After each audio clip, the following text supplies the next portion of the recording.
Está en el libro del Salmo, o sea que solamente son 3 versículos.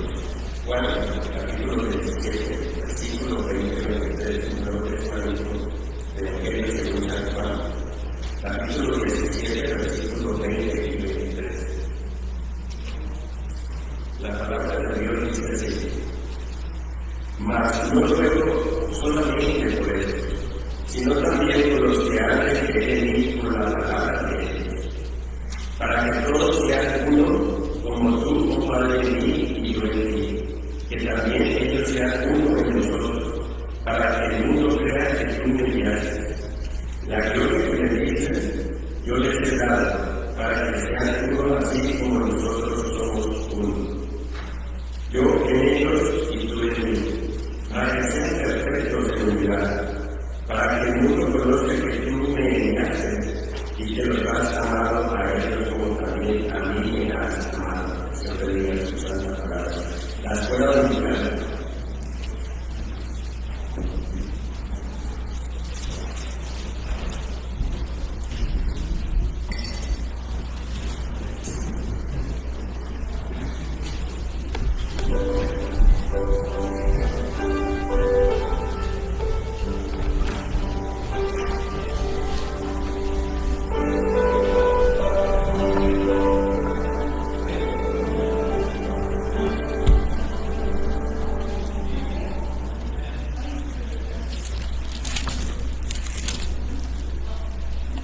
Buenos días, hermanos. Que el Señor les bendiga. Le damos gracias a Dios por una semana más que ha pasado y que Dios nos permite nuevamente reunirnos para alabar y glorificar su nombre y para aprender un poco más acerca de su divina palabra. Dios es maravilloso, nos ha dado muchas cosas.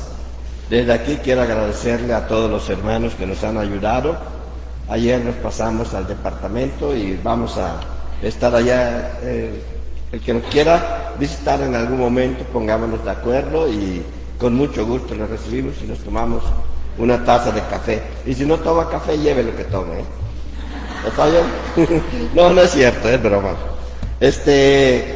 Vamos a tocar un tema. No sé si lo voy a poder terminar el día de hoy, pero vamos a tocar este tema. Yo me limito casi siempre a que terminemos un poquito antes o a las 12 en punto. Si no lo terminase hoy, le daría una segunda parte con un pequeño resumen la próxima semana. Es el tema de la unidad. La unidad a veces se piensa que unidad es que todos pensemos lo mismo, o que todos hagamos lo mismo, o que todos obedezcamos lo mismo.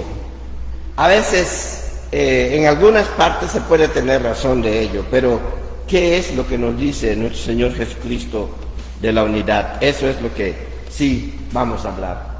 Y me interesa mucho este tema porque tenemos un nombre que honestamente les digo, me encanta tanto: Iglesia Cristiana Unida.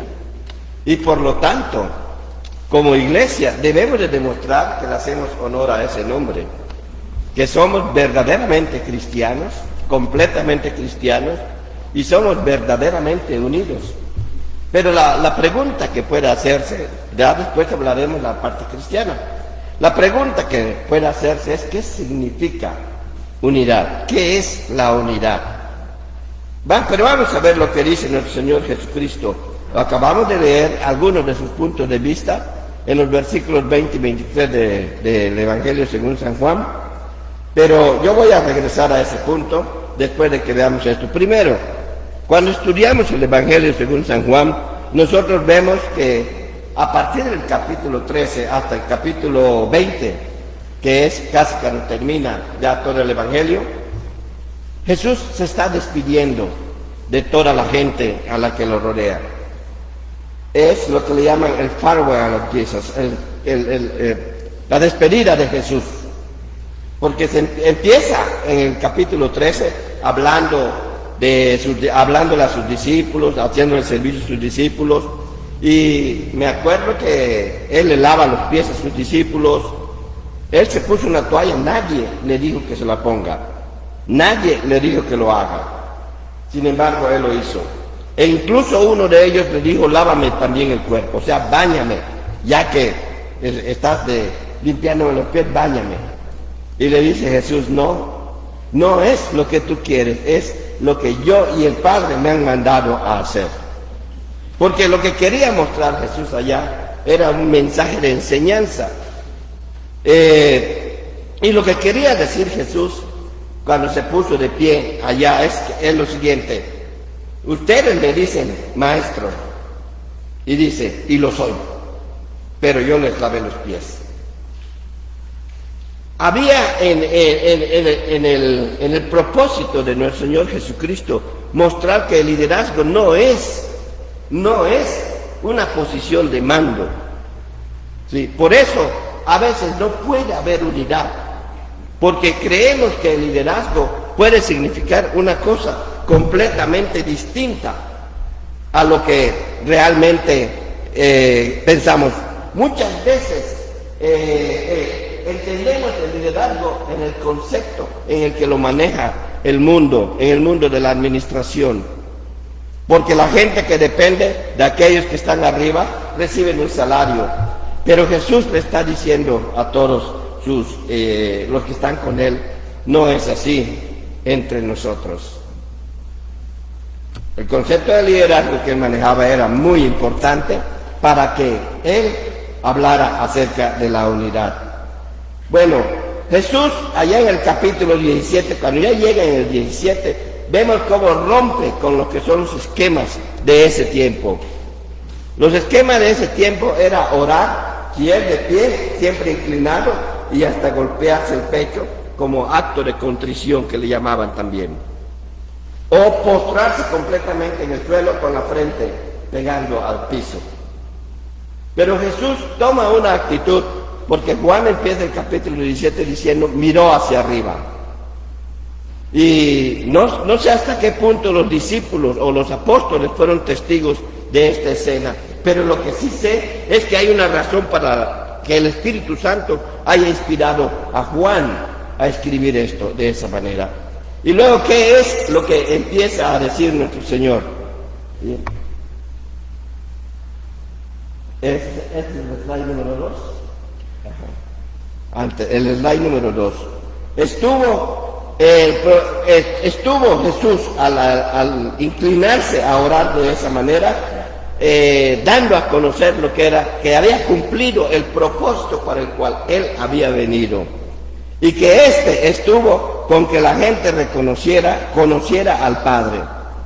Ahí lo vemos en el versículo 3 del capítulo 17, y él decía, yo quiero que la gente te conozca a ti. Y también en el capítulo 14 le dice a uno de sus discípulos, el que me ha visto a mí, ha visto al Padre. Y lo que está diciendo no es que tengamos que ver a Jesús así, con unos ojos físicos, para conocer al Padre. Está diciendo que el que conoce a Jesucristo, el que me conoce a mí, conoce al Padre. Es lo que sí está diciendo. Es decir, para que pueda haber en un momento dado la unidad que va a ser al final todo lo que es su enfoque, hay que conocer a Jesucristo, porque solamente de esa manera conocemos al Padre. Y a Jesucristo solo lo conocemos por el testimonio que dan los evangelios, porque todo lo que se dice en las cartas es sobre la acción salvadora de Jesucristo. Pero también dice aquí cuál es el propósito de que sea conocido el Padre a la manera como Él pedía ser conocido a sí mismo. El otro punto es, Él está diciendo que Él, como la palabra, el Logos que fue dado, vuelva al Padre. Pero también le pide que, bueno, esto va de acuerdo con Isaías capítulo 55, versículos 10 al 11, donde dice que la palabra vuelve al Padre, pero no vuelve a Él vacía. Es decir, Jesucristo estaba diciendo, yo regreso a ti, y no regreso con las manos vacías. Esto es muy importante también. Otra vez, lo que dice en la cruz, consumado es. Es decir, hizo aquello para lo que el Padre lo mandó aquí. Tampoco, también, según el versículo 17:1, cuando levanta los ojos al cielo, rompe todas esas costumbres de las que había hablado hace un momento. Bueno, hay otros versículos que también apoyan esta parte. Jesús le pide al Padre que le devuelva la gloria, y esto es muy importante. Jesús le pide al Padre que le devuelva la gloria que tuvo antes con él. ¿Por qué es muy importante? Porque vamos a ver después que Jesús nos da a nosotros la misma gloria que el Padre le dio a él, y de ahí es donde me voy a detener un poquito. Jesús le pide al Padre, devuélveme la gloria con la cual, bueno, lo voy a leer aquí, dice, y esta es la de,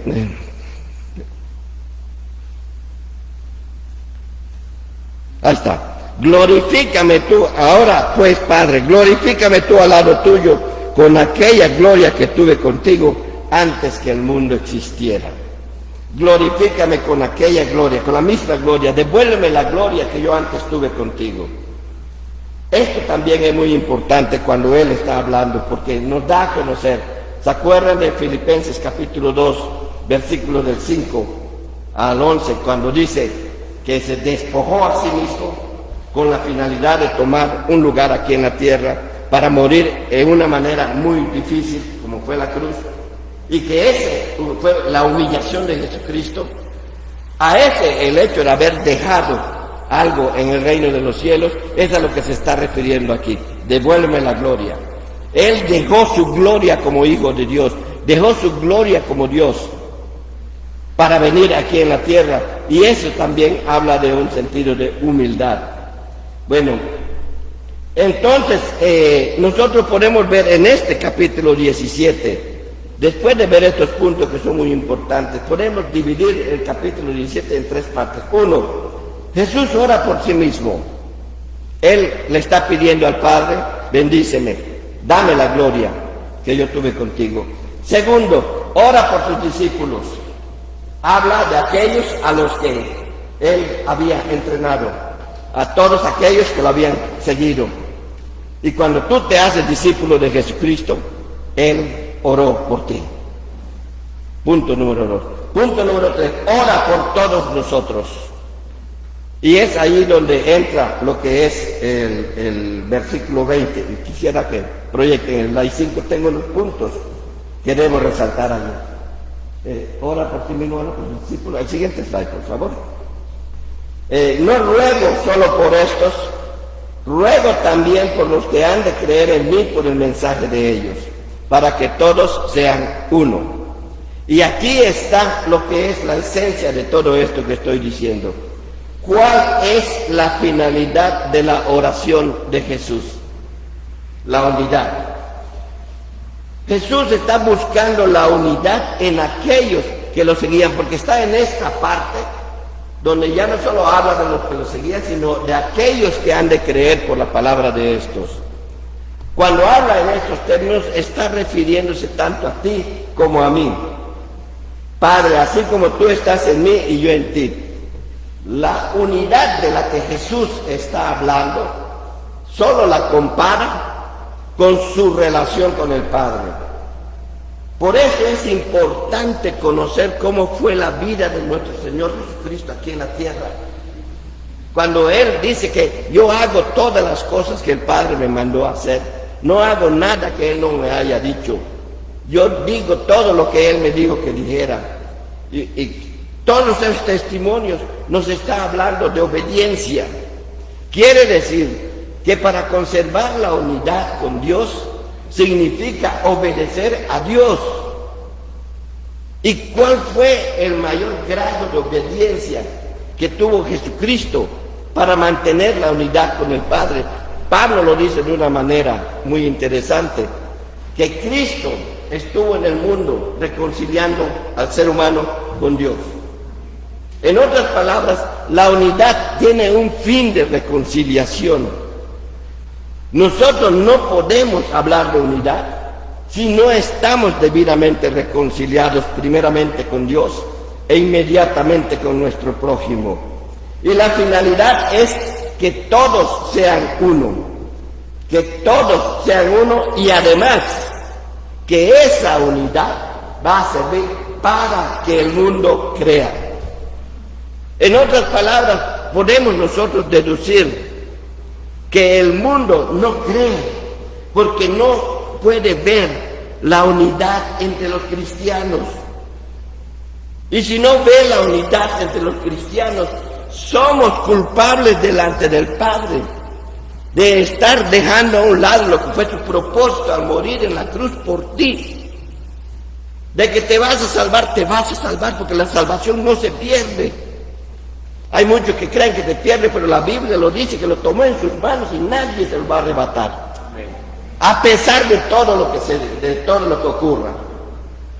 O eres salvo o no lo eres, no hay otra. Jesús dice que conmigo no recoges desparramas.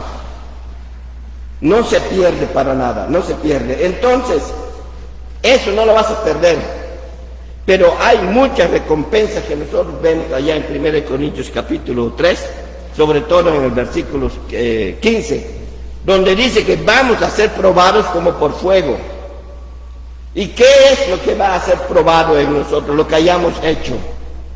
¿Qué es lo que nosotros hicimos cuando estuvimos aquí? Son esas las cosas que van a ser probadas. El famoso bautismo en fuego del que habla Juan el Bautista tiene mucho que ver con lo que tú y yo hacemos aquí en la tierra, en medio de las personas entre las cuales nosotros estamos. Y luego vean lo bonito que dice. Bueno, esto sirve para que el mundo crea. El mundo no va a creer si nosotros seguimos diferenciados, separados. El mundo no va a creer si no hay unidad.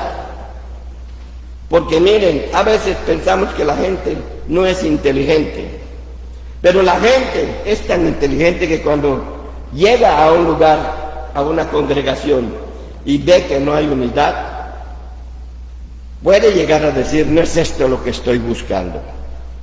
Por eso es muy importante que nuestro testimonio sea la unidad. Primero con el Padre, por medio del Hijo. Nuestra unidad es con el Padre, por medio del Hijo, y luego con tu prójimo, por medio del Espíritu Santo. Dice, yo les he dado la gloria que me diste para que sean uno. Miren, no podemos lograr la unidad si nosotros no experimentamos en nuestra propia vida la gloria del Padre en el Hijo. Jesús mismo dice que tú, que yo recibimos la misma gloria que el Padre le dio a Él. No estás recibiendo algo así como poco importante. El mismo Señor Jesucristo pide, devuélveme la gloria. De esa gloria de la que Él está hablando, es la gloria que nos está participando. Y la participación de la gloria de Jesús en nuestra vida es la presencia de Él en nuestra vida. ¿Y qué fue la característica de la gloria de Jesús? La obediencia, la humildad, el saber lo que significa la justicia, el vivirla, el sacrificio, pero sobre todo el amor. Eso tiene que ver mucho con todo lo que gloria significa, pero sobre todo la obediencia a lo que dice el Padre a nosotros. Dice, yo en ellos y tú en mí. Vuelve a hablar de la unidad. Permite que alcance la perfección en la unidad. Mucho se ha dicho sobre estas cuatro palabras, perfección en la unidad. Hay quienes dicen que es porque solamente podemos ser perfectos si estamos unidos, o la perfección va a ayudarnos a alcanzar la unidad. Como quiera que se quiera ver esto, la realidad es de que Dios mismo nos demanda en varias partes de la Biblia que seamos perfectos como Él lo es. Dios nos dice que seamos justos como Él lo es, pero sobre todo Dios nos dice que nosotros lo amemos a nuestro prójimo como a nosotros mismos y como nosotros lo amamos a Él. Eso es la parte importante de lo que es el alcance o la búsqueda de la perfección y la búsqueda de la unidad. Y todavía dice, y así el mundo reconozca que tú me enviaste. Otra vez, la unidad o la búsqueda de la perfección en la unidad o la búsqueda de estar unidos realmente, aunque todavía vamos a hablar de qué es lo que esto significa, es para que el mundo reconozca que Jesús fue enviado a la tierra. Una de las razones por las que existe mucha disolución en el mundo, una de las razones por las que existe mucha imperfección en el mundo, es porque a veces los mismos cristianos no hemos estado lo suficientemente unidos para que la gente reconozca que lo único que puede lograr la unidad en el cristiano con los demás cristianos es Él. Entonces no pueden ver dónde está Dios. Tantos problemas que tenemos aquí, yo no sé ustedes, pero yo lo he oído con mucha frecuencia. ¿Dónde está Dios? Yo a veces les digo, mira hacia la iglesia. No, a esa no. ¿Por qué? Porque vieras lo que pasa allá adentro. Me han dicho todo eso. Y es cierto, el mundo no puede creer que Dios busca la unidad, busca el amor, que muestra el amor suyo hacia la gente, si es que la iglesia no lo practica, no lo vive. Por eso es muy importante la cuestión de la unidad. El mundo va a reconocer que Jesús fue enviado a este mundo en la medida en que la iglesia muestre lo que significa Jesús en la vida del cristiano. Por eso nos llamamos cristocéntricos. Y esto es lo importante, pero todavía más. Todos pensamos, pero es que hay muchos problemas, que nos enfrentamos a esto, a lo otro. Claro, claro que lo hay. Jesús nunca dijo que los problemas iban a desaparecer. Es más, en su oración, cuando habla de sus discípulos, le dice, no te pido que los quites del mundo. Y esa expresión de Jesús hacia el Padre, que lo podía hacer y que lo va a hacer en su debido momento, no te pido que los quites del mundo. Lo único que quiere decir es que vamos a padecer como los demás. Vamos a sentir enfermedades, nos va a dar cáncer, nos va a dar gripa, nos va a dar esto, nos vamos a quebrar un pie si pateamos mal la bola, etcétera. Un accidente. Vamos a pasar todas esas aflicciones. Por eso allá en el capítulo 16, antes de que empiece su oración, dice, en el mundo tendréis aflicción. Pero no es el problema que haya aflicción, porque la aflicción que hay en el mundo es el producto y el resultado del pecado. No es ese el problema. El problema es la forma como vamos a enfrentar esto. Los discípulos, cuando se enfrentaron a los leones, a los gladiadores, a esos animales que los estaban matando en el circo romano, dice que lo hacían cantando, lo hacían orando. Y hasta había algunos que se acercaban y acariciaban a los animales y eran otros animales los que los mataban. Pero la forma como ellos enfrentaron la muerte acabó con el circo romano. La historia nos dice eso, acabó con el circo romano. Llegó un momento en que ya no divertía, porque ellos no corrían, ellos no gritaban, ellos no se asustaban, ellos tenían paz. Y así enfrentaban la muerte. Y eso acabó con el circo romano, excepto con las corridas de toros, pero acabó con el circo romano. Quiere decir, ¿tendremos aflicción? Sí, el mismo Jesús tuvo la suya. Jesús está en el huerto de Getsemaní. A ese lugar, a mí me encanta llamarle lugar de encuentro con Dios, pero también el lugar de rendimiento a Él. Jesús tuvo su aflicción. Él había sido testigo de cómo lo perseguía la gente. Escuchaba lo que aquellos deseaban de Él. Conocía el corazón de las personas que deseaban su muerte. Y Él aún para ellos tuvo palabras de cariño, de amor. Tuvo palabras de respeto para todos ellos. Sin embargo, Él tuvo esos momentos que son de aflicción completo. Pero en el huerto de Getsemaní, reaccionando como cualquier ser humano reaccionaría, Él termina sometiéndose completamente a Dios. Lo cual me está enseñando que aún en medio de la aflicción, el mismo Dios nos da la capacidad de someternos a Dios. Y es allí donde muchas veces fallamos, al no someternos a Dios. Porque hay una aflicción que puede ser causada por un hermano, una hermana, un vecino, un amigo, y todo eso puede ser causado por cualquier persona. Al no someternos a Dios, entonces sigue lo que es la escala del pecado, y cada vez es más fuerte, cada vez es más fuerte, cada vez es más fuerte. Entonces, es durante la agonía de que Jesús pronuncia esta oración. Es durante su agonía que él, Lucas lo describe como que él está haciéndolo y está en una agonía tal que hasta su sudor era como gotas de sangre. Porque la aflicción produce ese tipo de dolores. Yo sé que cualquiera de nosotros ha pasado por momentos de mucha aflicción. Yo les digo, no se preocupen, Jesús lo pasó. Pero él enfrentó la muerte, es más, la pasó de tal manera, él no pudo llegar al monte Calvario con la cruz. Otro tuvo que cargar la cruz, pero él siguió caminando, y puedo decir así, casi con una sonrisa en el rostro, que sabía que todo eso era pasajero, porque su visión no estaba en lo que estaba pasando, sino estaba en el resultado de lo que iba a pasar una vez que concluyera eso.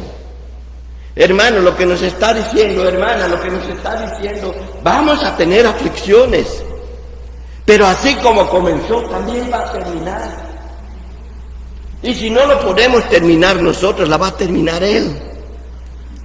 Y hay de aquel que no siguió los mandamientos de Él en el momento de la aflicción. Y uno puede decir, pero es que miren, el Salmo 73 es muy ilustrativo en esto. El salmista dice, casi me resbalé cuando vi la prosperidad de los ricos. Yo vi que ellos prosperaban, mientras que nosotros que te seguimos, Señor, sufrimos. Ellos tienen comida y a nosotros nos hace falta. Ellos tienen vestido y a nosotros nos hace falta. Claro, no lo dice muy así, pero está hablando de su aflicción el salmista. Pero termina diciendo el salmista, que también estaba en su Getsemaní, el seguirte a ti es el bien y el obedecerte a ti. O sea, el bien es seguirte a ti y obedecerte a ti.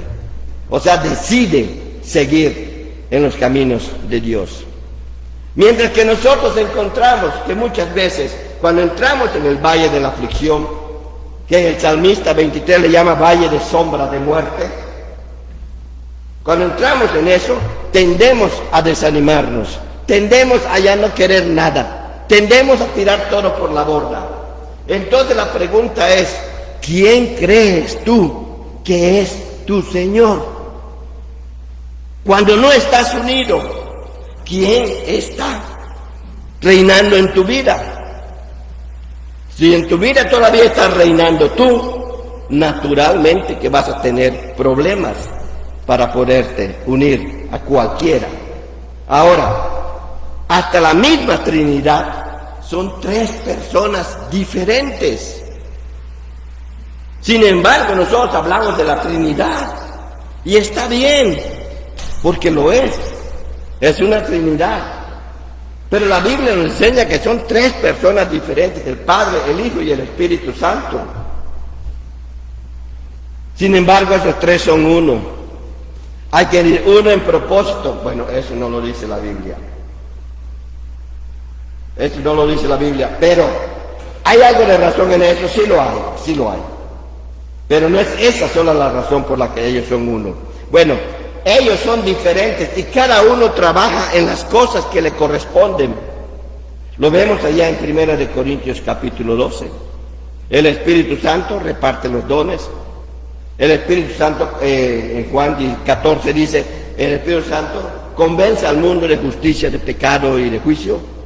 El Espíritu Santo protege,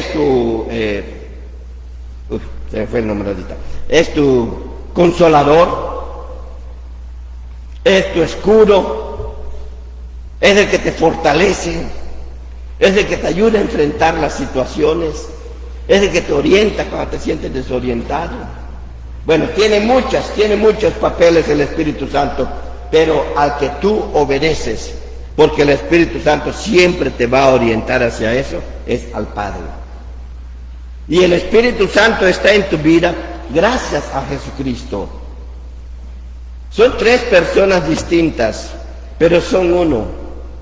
Ellos son diferentes, pero nosotros mismos podemos ser diferentes. Mi esposa y yo somos diferentes, pero estamos unidos. Mis hijos y yo somos diferentes, pero estamos unidos. Porque la unidad no significa resaltar las diferencias. La unidad significa saber cómo enfrentar esas diferencias, teniendo al Señor de por medio, teniendo al Espíritu Santo como orientador. Sin eso nosotros vamos a fracasar. ¿Cómo hemos respondido a esta oración de Jesús? Cuando Él decía que estemos juntos, que estemos unidos, que nos perfeccionemos en la unidad. ¿Cómo hemos respondido a esa oración? Bueno, lo que nos dice también esta parte que leímos en los versículos 20 al 23 es cuál es el propósito universal de la unidad. El propósito universal de la unidad es redentor y es misiológico. ¿Cómo va a creer el mundo que Dios envió a Jesús sin recibirlo como Salvador? Nosotros encontramos en la Biblia un testimonio muy importante. El que realmente conoce a Jesús no puede evitar el servirle. El que realmente conoce a Jesús no puede evitar el seguirle. Por eso es que las multitudes iban atrás de Él. Y cuando Él sabía quiénes iban nada más por interés y les habló duro, ustedes me siguen por la comida que yo les doy, por la comida que les de comer, mi cuerpo, mi sangre, etcétera, etcétera. Empieza Él a hablar. Muchos se retiraron. Hasta sus discípulos le cuestionaron, mira, estos se van, bueno, ¿quieren irse ustedes también? Porque Jesús no obliga a nadie. Y la unidad en el cuerpo de nuestro Señor Jesucristo no es porque todos pensamos lo mismo, sino porque todos estamos en un solo cuerpo. Y en ese cuerpo nosotros ejercemos funciones diferentes. En mi propio hogar, mi esposa tiene funciones y yo tengo funciones. Somos diferentes, vamos a tener diferencias, pero ¿qué es lo que hace que esas diferencias no determinen nuestro estilo de vida? Nosotros le llamamos amor. Y la Biblia nos dice que Dios, amén, me están oyendo, digo. La Biblia dice que Dios es... exacto. Exacto. Ya se me durmieron, ¿no? O estoy pegando muy duro que están así. No. Yo sé que no. Bueno, creo que no. El propósito universal de la unidad es redentor. Porque cuando hay unidad, dicen, algo está pasando allí.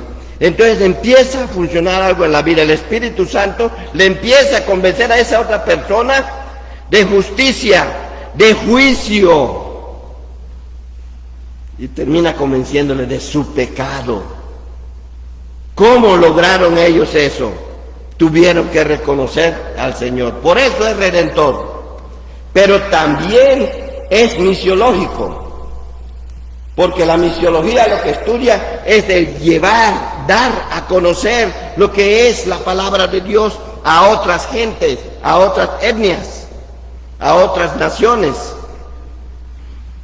Y otras naciones pueden ser aquellos que están a mi alrededor y que no tienen a Jesucristo como Salvador.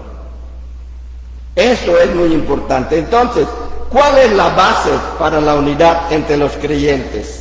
¿Cuál es la base para la unidad entre los creyentes? Vamos a el slide número 7.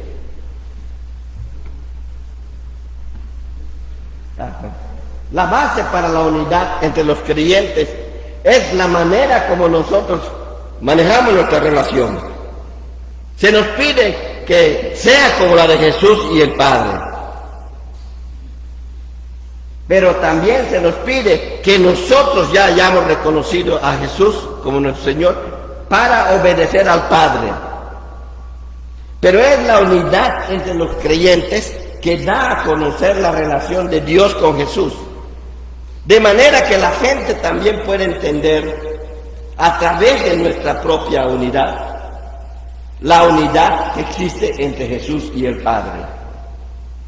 Por eso hay muchos que se atreven a decir, Jesús fue un hombre como cualquier otro. Jesús no es divino.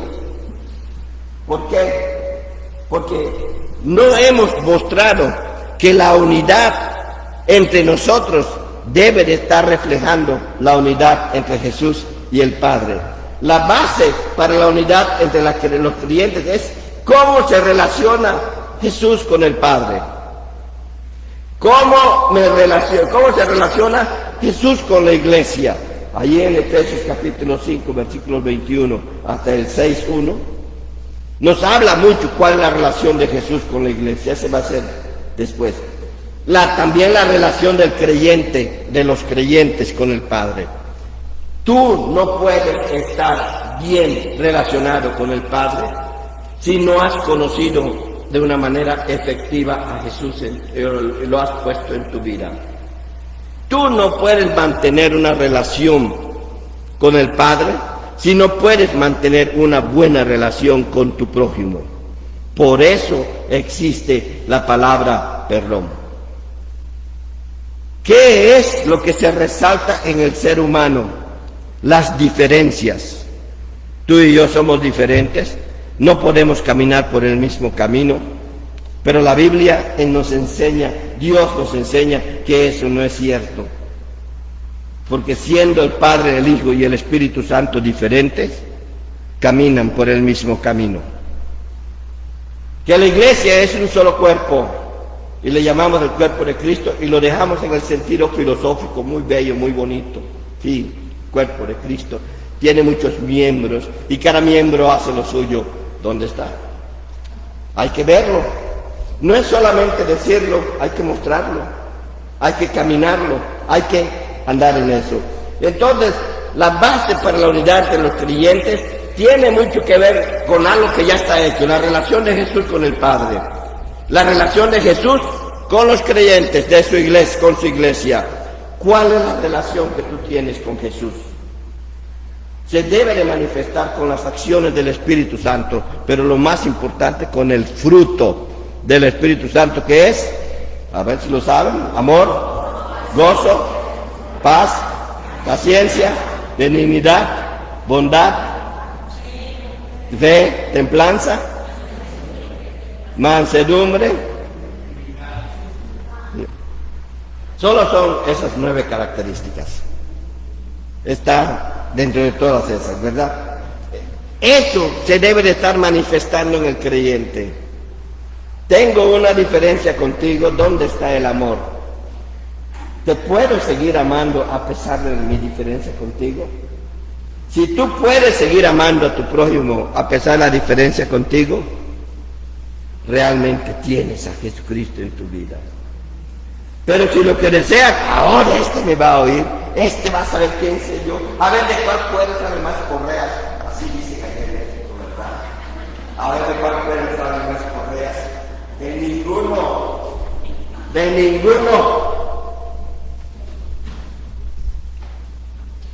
La base de la unidad es Jesucristo, la base de la relación con Jesucristo y el Padre es el amor. Por lo tanto, la base de la unidad en la iglesia debe de ser el amor.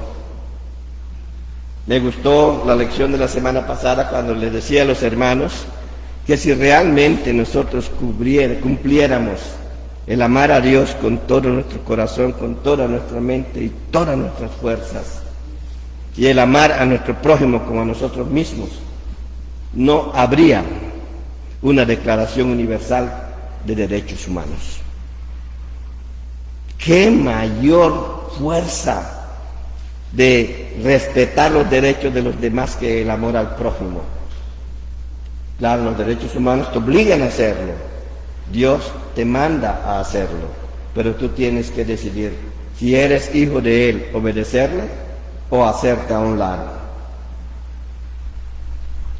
Después vemos el versículo 22, miren, y es allí donde lo que yo les decía, y es, creo que allí va a ser lo último. El versículo 22 es tremendamente claro y tremendamente duro. Jesús nos ha dado la gloria que recibió del Padre, ¿para qué? Dice ya, vea ya el versículo 22. Yo les he dado la gloria que me diste, ¿para qué? Ajá, dos lo leyeron. Véanlo todos, para que sean uno. La finalidad de la glorificación tuya, la finalidad de la glorificación mía es que seamos uno. Me puede decir, pero todavía no entiendo qué significa esto. Vamos a ahondar en ello. Cuando uno dice, bueno, es que tengo diferencias contigo, yo no estudié. Bueno, tienes la gloria de Dios en ti. Cuando recibes a Jesucristo como tu único y suficiente Salvador y Él viene a ser parte de tu vida, el Cristo que entra en tu vida es el Cristo glorificado. No es cualquier cosa. Por eso nosotros debemos de hacer todo lo que Él nos manda de la mejor manera posible. Ya ven, total, es para Dios. Ya, lo hago porque es para Dios. ¿Y quién es Dios para ti? ¿Quién es Cristo para ti? ¿Te estás preparando para eso? Y a veces el no prepararnos para entender bien a Jesucristo hace que no podamos mantener entre nosotros la unidad. Y ese es uno de los problemas. Es que no tengo estudios, tengo la gloria de Dios. Él nos las ha dado. Es que nada. Tienes la gloria de Dios y ¿sabes qué? Dios te va a preguntar, ¿qué hiciste con la gloria que yo te di? Jesucristo estaba dispuesto a ir al Padre y someterse al juicio del Padre para responder por la gloria que estaba recuperando y por qué se la merecía. Mientras que tú y yo, sin merecerlo, sin pedirle, Señor, dame la gloria que yo tenía en el huerto del Edén, sin merecerlo en realidad por causa del pecado, Él nos la dio. Y tal vez eso es lo que hace que lo menospreciemos tanto. Esopo, un fabulista griego, escribía muchas fábulas. En una de sus fábulas, la fábula se caracteriza por tener una moraleja al final. En una de sus fábulas enseña que el exceso de familiaridad produce menosprecio. El exceso de familiaridad produce menosprecio. A veces nos familiarizamos tanto con Dios que lo menospreciamos.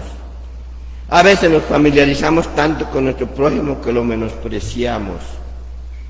Y Dios lo que quiere es que no importa que te familiarices con Él, nunca lo menosprecies. No importa que te familiarices conmigo, dirá Dios, pero nunca menosprecies a Dios dándole lo que sea. Y a veces darle lo que sea es tener diferencias. Y por último, la unidad entonces es la evidencia de que tenemos la gloria de Dios.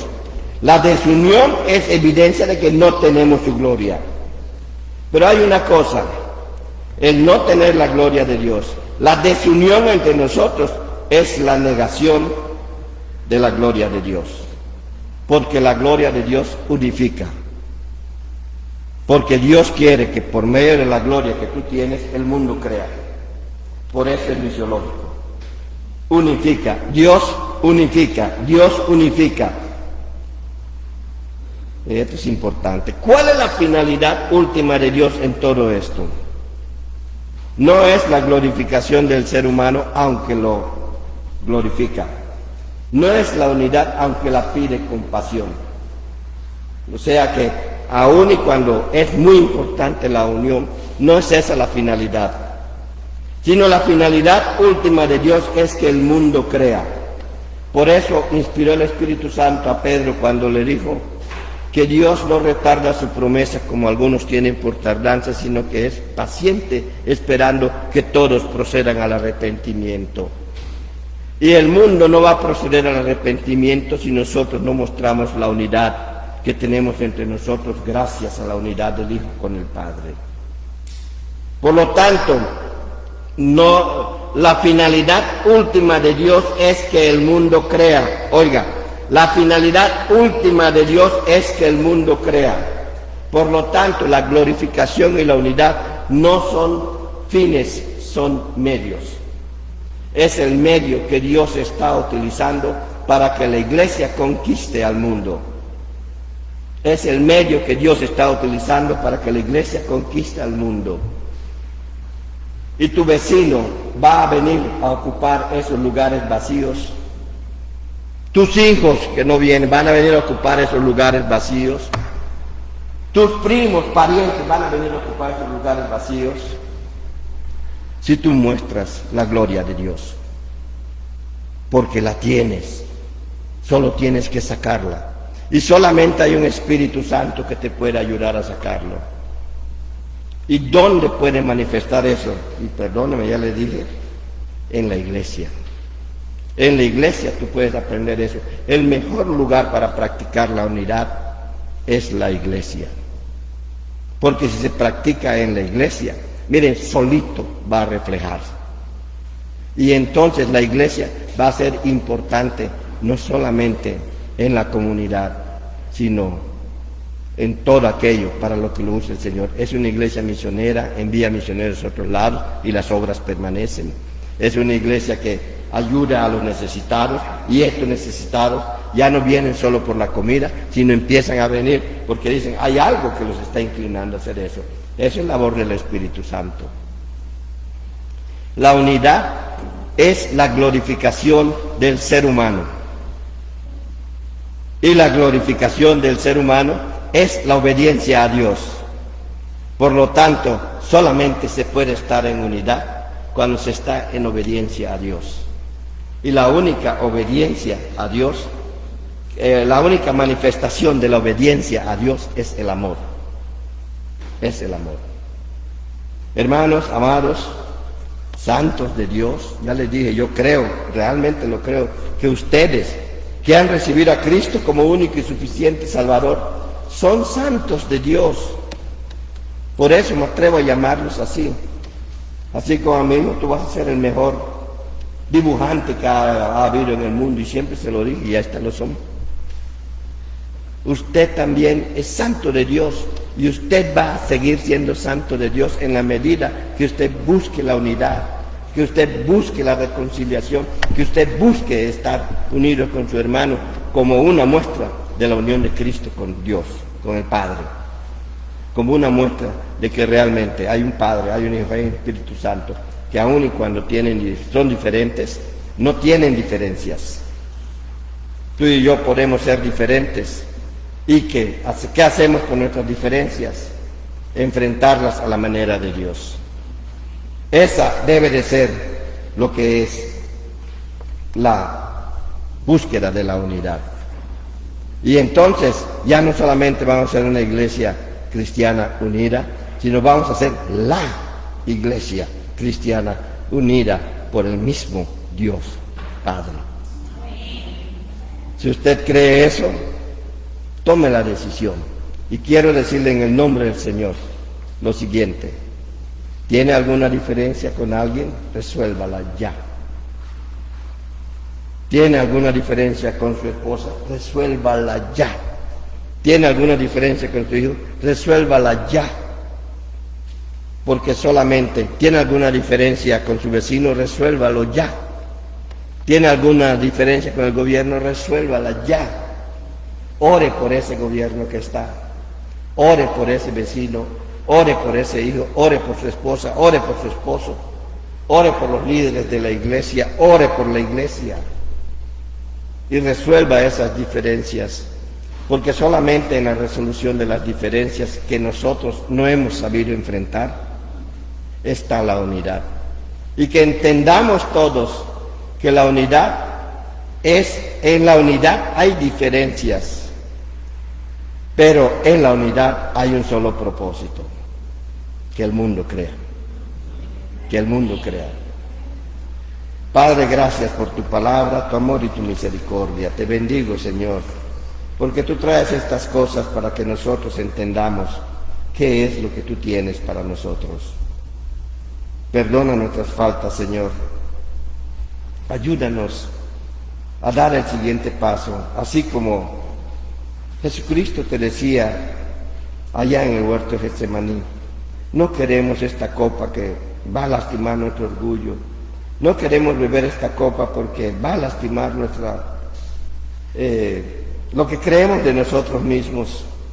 Sin embargo, Señor, también que sea nuestro lugar de encuentro contigo, que esas diferencias que nos han separado también sea el motivo por el cual nosotros nos sometamos a ti y también lleguemos todos a un solo objetivo, que el mundo crea.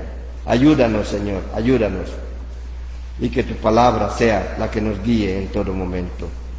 Gracias por tus hijos, gracias por momentos como estos, en el nombre precioso de nuestro Señor Jesucristo. Amén.